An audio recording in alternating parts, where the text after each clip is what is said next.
그녀의 일생을 돌아보소서. 은혜롭고 자비로운 아버지 하나님, 저희들이 할 수 있는 것은 오직 기도와 간구뿐입니다. 그녀에게 고통을 줄여주시고 견딜 수 있는 힘을 주십시오. 하나님께서 더 큰 위로를 주시기를 우리 모두 한 마음으로 기도드립니다. 예수 그리스도의 이름으로 기도합니다. 아멘.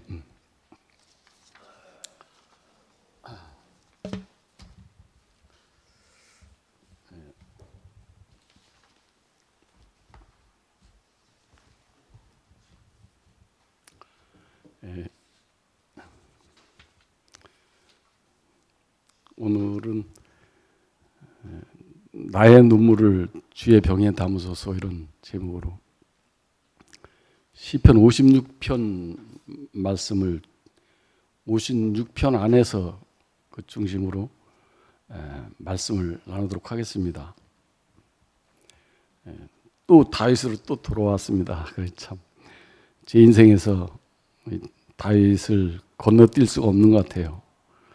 그리고 시편 56편 이 말씀은 지극히 저의 그 개인적인 해석이니까 그렇게 이해를 해주시면 감사하겠습니다. 시편 56편 7절 8절을 읽겠습니다.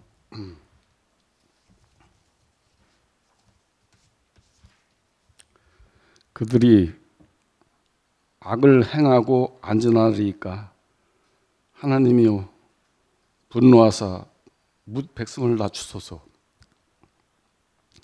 나의 유리함을 주께서 기수하셨사오니 나의 눈물을 주의 병에 담으소서. 이것이 주의 책에 기록되지 아니었나이까. 아멘. 지금 시편 56장 7절 8절에서 가서 보게 되면 아주 절박한 탄원을 하고 있어요. 저들이 악을 행하고서야 안전하오리까 이렇게 탄원을 하고 있는데 우리가 쉽게 이해가 되죠. 저들이 지금 나를 죽이고서야 저들이 평안하겠습니까? 이런 뜻이 됩니다. 그 다음에 하나님이여 분노하사 뭇 백성을 낮추소서 이랬는데 이것도 마찬가지로 이 말도 쉽게 이해하면 될 것 같아요. 하나님이여 화를 내서 저들의 힘을 빼주십시오. 이런 애절한 탄원을 하고 있어요. 시편 56편은 제목이 달려 있어요. 56편 위에 보면 제목이 다윗이 가드에서 블레셋 사람들한테 잡힐 때 쓴 시다 이렇게 아주 친절하게 설명이 붙어 있습니다. 블레셋은 5개의 도시국가로 만들어진 나라인데 그 중에서 가장 강력한 도시국가가 가드입니다.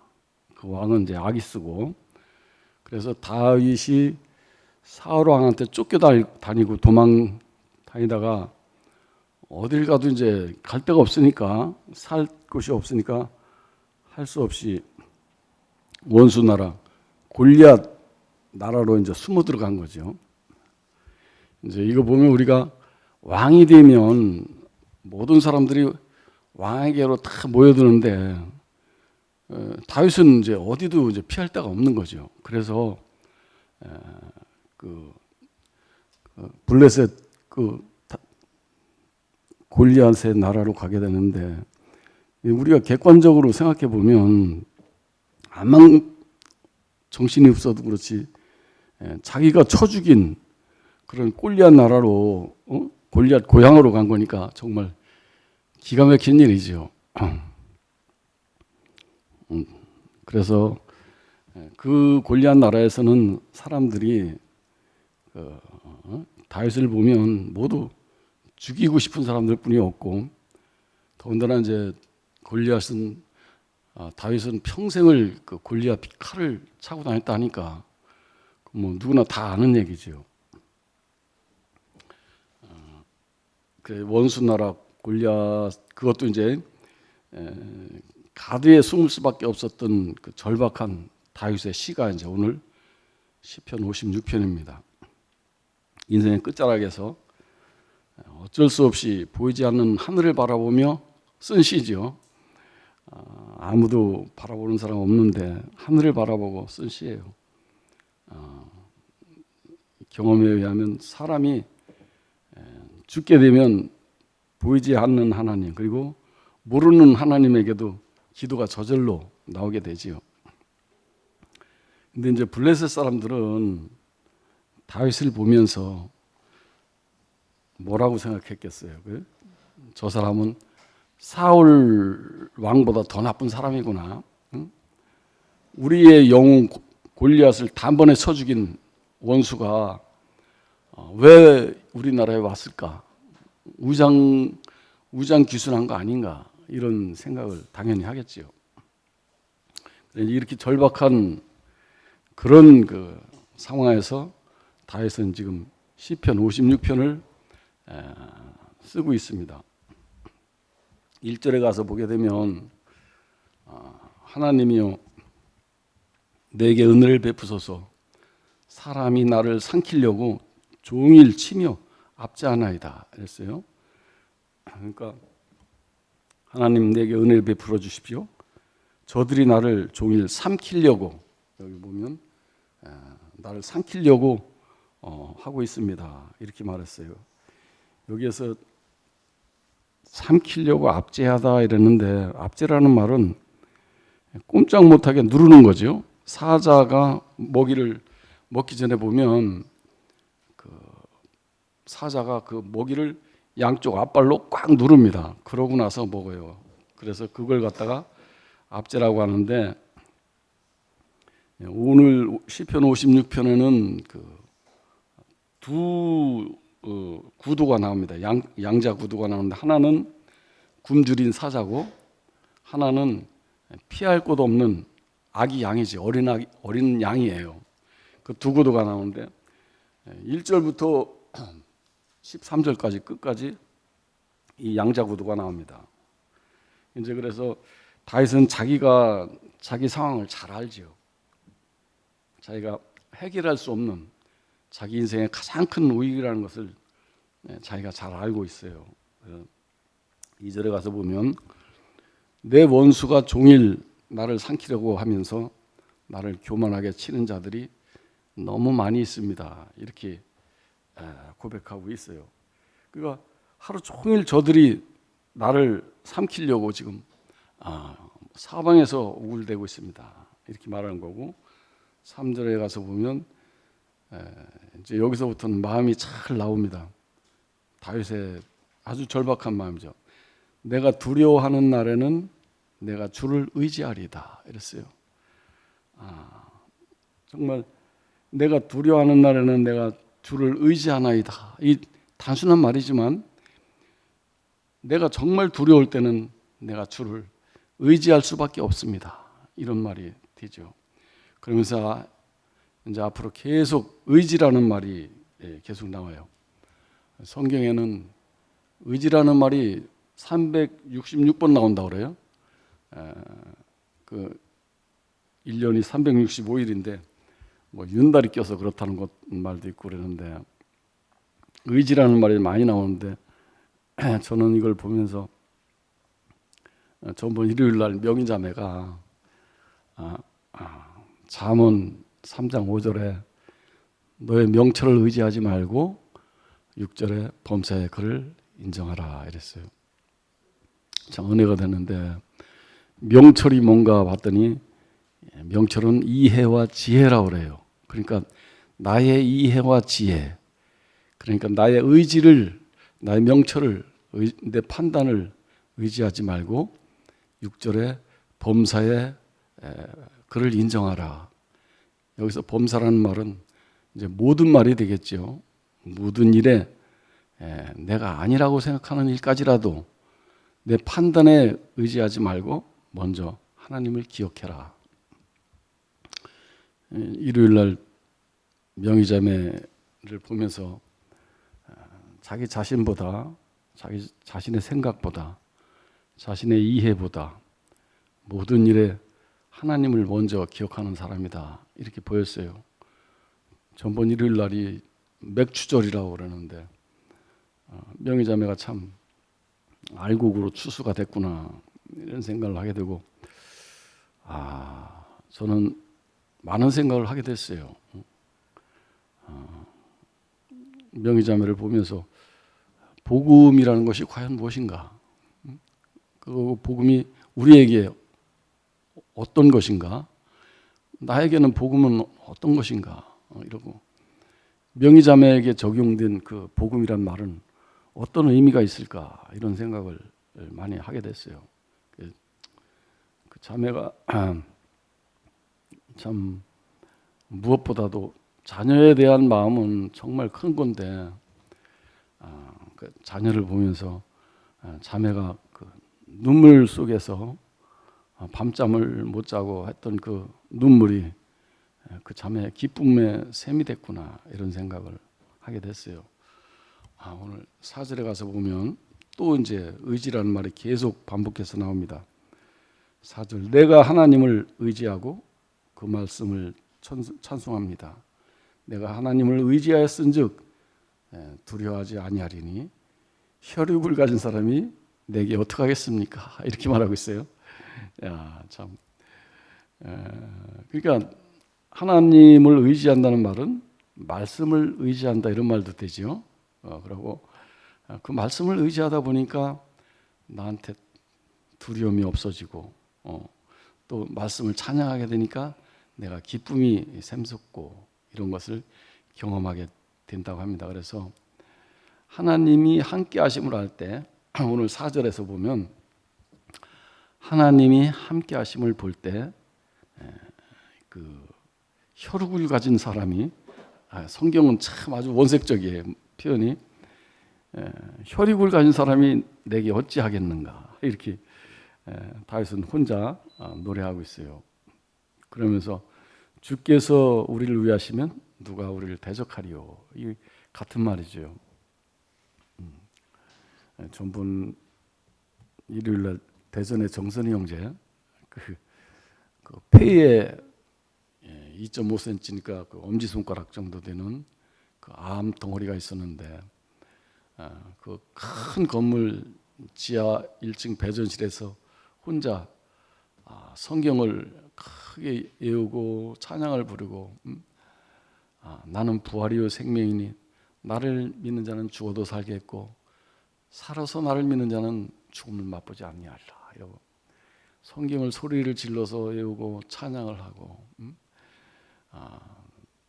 암세포야 내가 너를 골라서 말려 죽이리라, 이라고 했는데 그 암세포가 없어졌다고 하니까 의사 소견도 너무 신기하다고, 의사분도. 참 그런 거 보면 우리 마음이 참 중요하구나. 우리가 하나님을 찬양하고 하나님 말씀으로 산다는 것이 그냥 있는 것이 아니구나, 너무도 귀하구나, 이런 생각을 하게 됐어요. 5절에 가서 보면 그들이 종일 내 말을 곡해하고 나를 치는 그들의 모든 생각은 사악합니다. 그들이 사악하게 나를 기다리고 있다, 이런 말이 되죠. 6절에 가서 보면 그들이 종일 내 말을 곡해하고 나를 치는 그들의 모든 생각은 사악하고, 그들의 내 생명을 엿보고 또 숨어서 모여서 내 발자취를 지켜봅니다. 이거 보면 이제 그 사자들이 먹잇감을 숨어서 이렇게 지키고 있는 것과 같은 표현이죠. 그래서 내 생명을 엿보고 모여서 숨어서 내 발자국을 지켜보고 있습니다. 그러니까 지금 다윗은 적국에 홀로 가서 어디 피할 데도 없고 숨을 데도 없는 데서 그러고 있는데 그 굶주린 사자들이 모두 자기를 엿보고 숨어서 내 발자국을 지켜보고 있습니다. 정말 기가 막힌 현실이죠. 그래서 7절에 보면 이제 그들이 악을 행하야만 안전하리까 하나님이여 분노하사 무백성을 낮추소서. 그래서 이게 아까 읽었던 7절 8절 오늘의 중심 말씀이죠.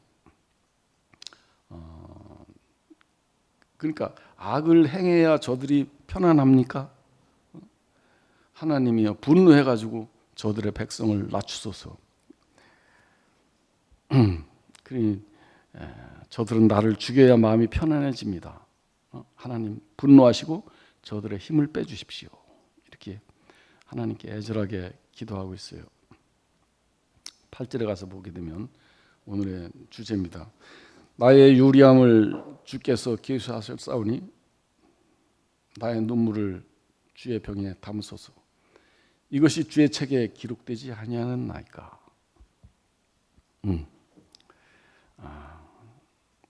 나의 눈물을, 나의 고통과 방황을 주께서 아시니까 그 눈물을 당신의 병에 담아주세요. 이것이 주의 책에 기록되지 않았나요? 정말 위로가 되는 말씀이에요.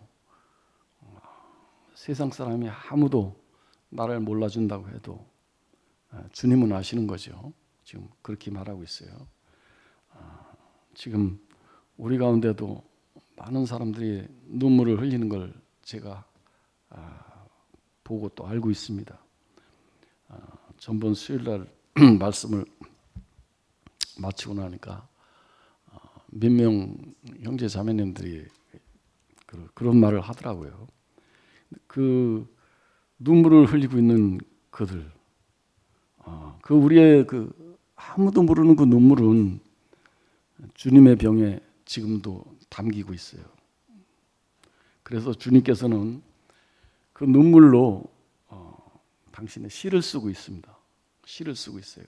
그래서 당신의 눈물이 진주가 되고 내 눈물이 보석이 돼서 하나님께서는 눈물들을 쓸어 담아서 당신 자신의 집을 짓고 있어요. 지금 이 시간에도. 9절에 가서 보게 되면 내가 아뢰는 날에는, 이 참 아주 중요한 말씀이에요. 9절에 가서 보면 내가 아뢰는 날에는 내 원수들이 물러가리니 이것으로 하나님이 내 편이심을 내가 아나이다 이랬어요. 내가 아뢰는 날에는, 이 아랜다는 말은 기도하는 말이 되겠죠. 그러니까 내가 기도하는 날에는 원수들이 도망을 간다는 거예요. 그리고 원수들이 도망가는 걸 보니까 하나님이 내 편인 것을 내가 알겠습니다. 이런 말이 되죠. 그래서 저는 이걸 읽어보면서 우리가 주께 기도한다는 것, 우리가 주께 아랜다는 것은 무엇을 말하는가 이런 생각을 해봤어요. 근데 사람들은 누구나 다 눈물과 아픔이 있을 때 기도하게 돼요. 기도가 저절로 나오는 거죠. 그런데 그 눈물과 아픔이 원수들을 물러가게 하고 원수들이 물러가니까 하나님이 내 편이구나. 아주 현실적이고 원색적인 표현이죠. 그래서 이걸 보면 우리의 눈물과 고난은 원수들을 물러가게 하고 하나님이 내 편인 것을 우리로 하여금 알게 하는 거죠.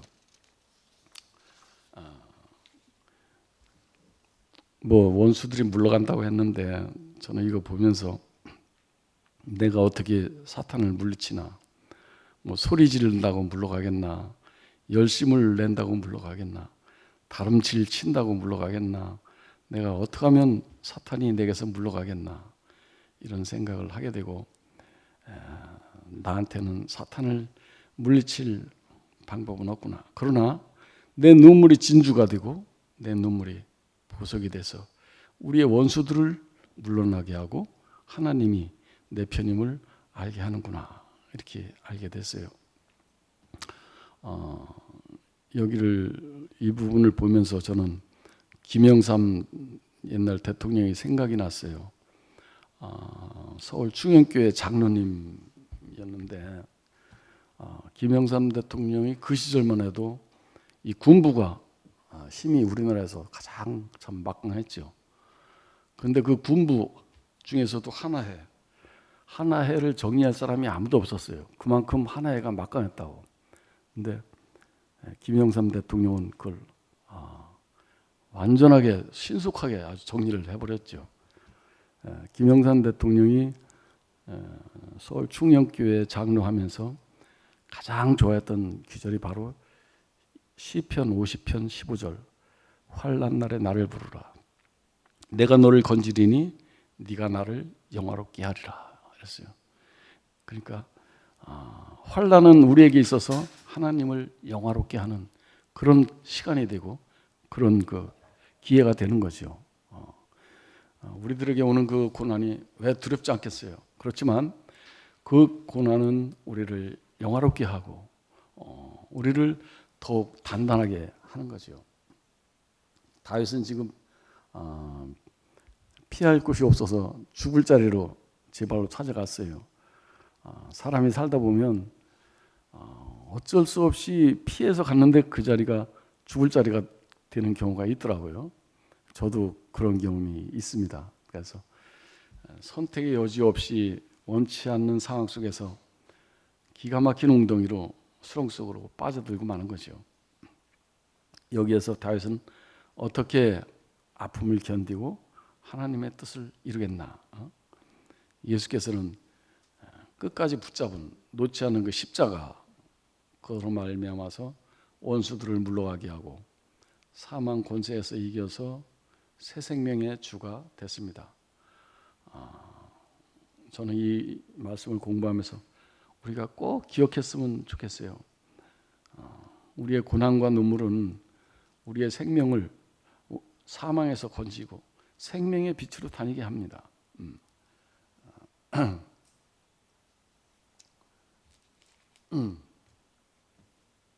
그 전번 시간에 우리 명희자매가 그 로마서 8장 30절에 우리를 부르시고 의롭다 하시고 영화롭게 하셨다 했는데 참 명희자매 참 말씀을 정말 깊이 듣고 이해하는 것 같아요. 부르시고 의롭다 하시는 것은 값없는 은혜로 했는데 전적으로 그 은혜로 했는데 나머지 영화롭게 하는 것은 내가 하는 것이다 이렇게 말했어요. 그 부분 참 우리가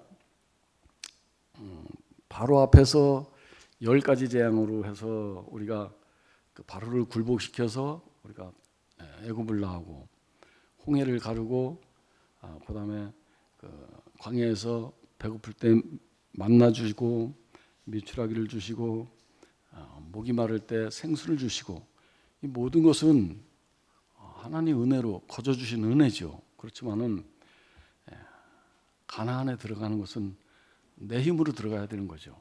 내 힘으로 내 실력으로 가야 돼요. 그래서 하나님은 네가 해봐라. 네 실력으로 해봐라. 그곳에 가면 참된 안식이 기다리고 있을 것이다. 이렇게 하나님은 말씀하고 있어요. 모세 얘기를 안 할 수가 없는데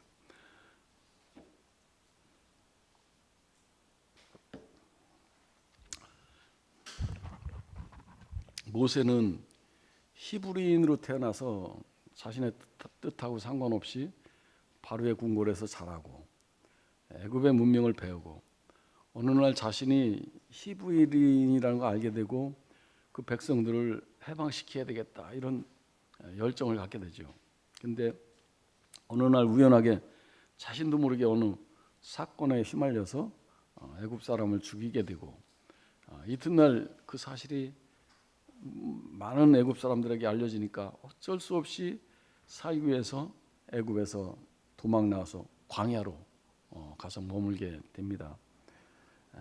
오늘 본문에서 다윗이 도망 나와서 죽을 자리로 간 것처럼 모세도 어쩔 수 없이 이끌려 갔는데 그 광야에서 십보라를 만나고 장인 이드로 집에서 40년을 이제 허송세월을 하게 돼요.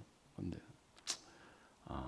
40년이란 긴 세월 동안 모세는 하나님을 원망하고 그 민족 구원에 대한 소망이 완전 사라지죠. 40년이니까. 마치 배추가 소금에 절여서 김치가 되는 것처럼 그러고 있었던 그 나이 80대던 해에 양떼를 따라 가는 데가 호렙산이에요. 신의 산, 여호와의 산인데 거기에 가서 떨기나무가 타는데 불은 타는 나무는 안 탄다. 그래서 서 있는데 하나님께서 떨기나무 가운데서 모세야 모세야 하니까 내가 여기 있나이다. 너는 내려가서 내 백성을 건져내라. 그러니까 아니 내가 누구길래 난 못 내려갑니다. 그러죠. 우리가 다 아는 내용이죠.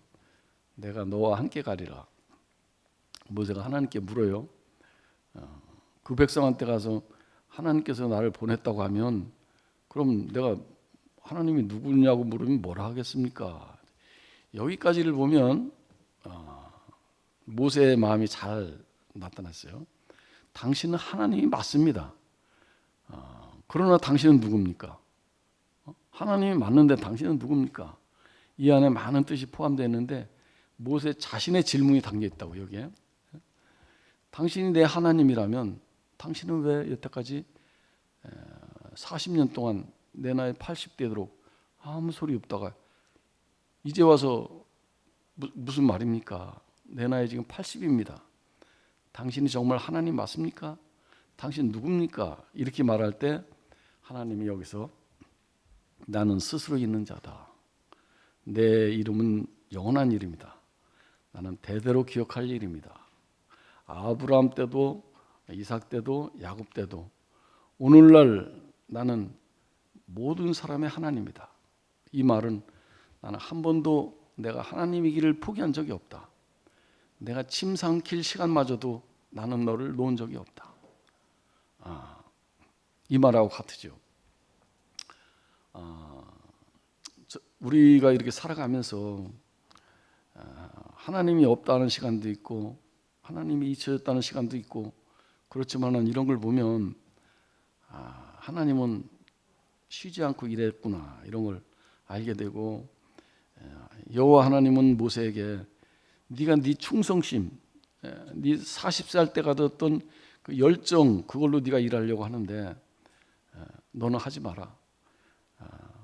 떨기나무는 타지 않는데 네가 하겠다는데 나는 너 떨기나무로 일하지 않겠다. 내가 하겠다. 내가 해야겠다. 너를 태워서 하지 않겠다. 너를 불 붙여서 하지 않겠다. 가라. 너 가서 일해라. 내가 너와 함께 하겠다. 이런 말이 되죠. 그래, 모세의 눈물도 아시고 우리의 눈물도 아시고 주님께서는 우리를 그 시편에 기록하고 있어요. 그 귀한 눈물로 지금도 시를 쓰고 있죠.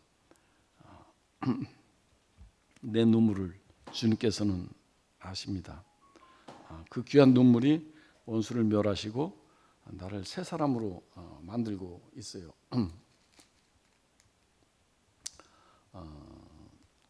시편 56편의 결론은 56편 끝절 13절에 있어요. 그것이 이제 시편 56편의 결론인데 56편 13절에 보면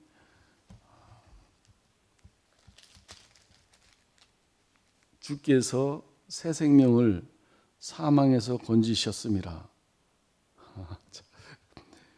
아직 다윗은 건지신 게 아니잖아요. 건져지지 않은 거예요. 주께서 새 생명을 사망에서 건지셨습니다. 주께서 나로 하여금 하나님 앞 생명빛에 다니게 하시려고 실족하지 아니하게 하지 아니하셨습니까? 이랬어요. 그러니까 13절에 보게 되면 좀 말을 어렵게 했는데 부정의 부정은 긍정이죠. 부정의 부정은 긍정이. 그러니까 하나님이 다윗을 실족시킨 것은 하나님께서 다윗을 고난 속에 가두어 두신 것은 그 다윗의 생명을 사망에서 건져서 하나님의 그 새 생명의 빛에 다니게 하시려고 실족하게 했다. 이런 뜻이 됩니다.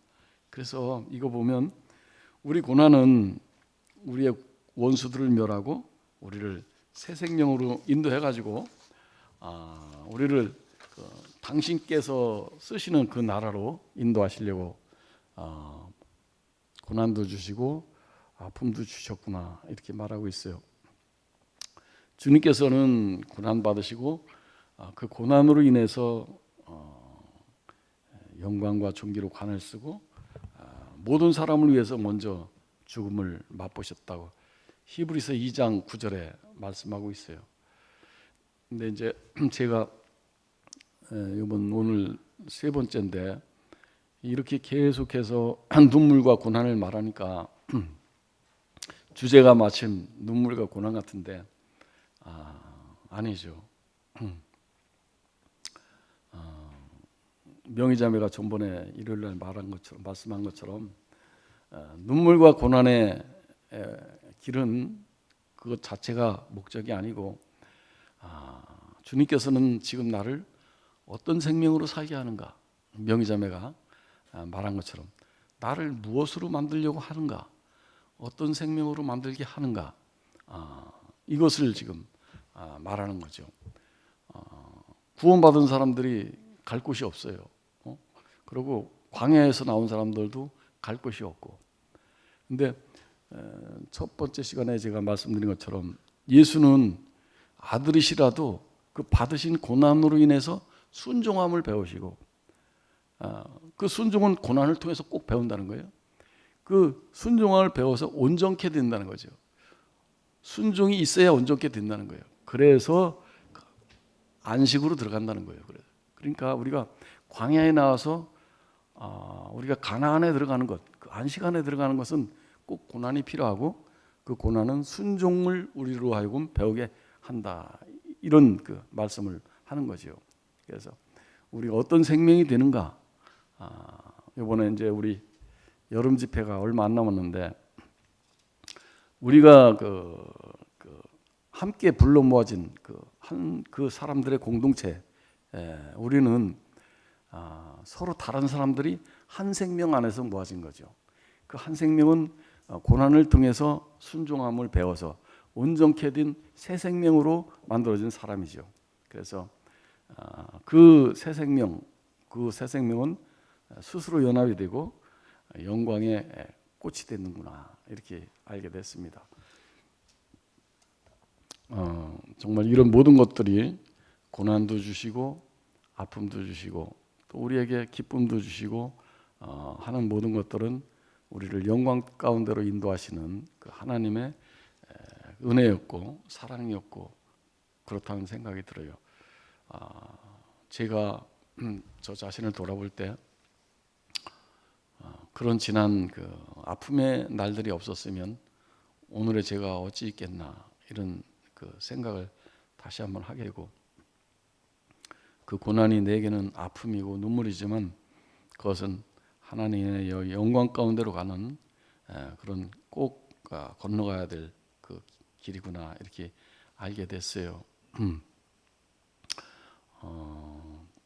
우리를 흑암 가운데 있으면서도 흑암이 뭔지 몰랐고 오히려 그 흑암을 즐기고 그렇게 살았던 사람들인데 그 이길 수 없는 그 흑암, 그 권세가 너무 커서 우리는 그 흑암을 건너뛸 수가 없었어요. 근데 주님께서는 우리로 하여금 그 흑암과 어둠의 권세에서 우리를 건져내서 우리를 전혀 다른 생명의 아들의 나라로 옮겼어요.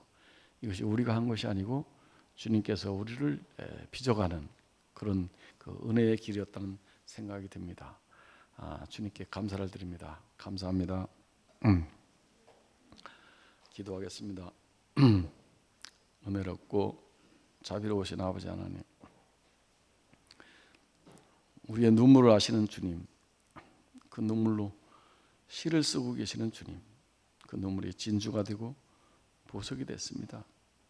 우리의 실수를 버리지 아니하시고 아픔도 버리지 아니하시고 귀하게 쓰시며 우리를 존귀하게 여기시는 그 하나님, 우리의 고난이 사탄을 멸하게 하시고 우리의 머리 위에 영광이라는 이름을 주셨습니다. 감사를 드리고 지금도 이 시간에 그리스도의 향기를 날리면서 먼 나라 몽골에서 그 당신의 사랑을 전하고 있는 우리 젊은 형제 자매들에게 당신의 은혜를 더하게 하시고 내일 오는 그날까지 안전하게 하나님께서 은혜를 함께하여 주시옵소서. 예수님의 이름으로 기도합니다. 아멘.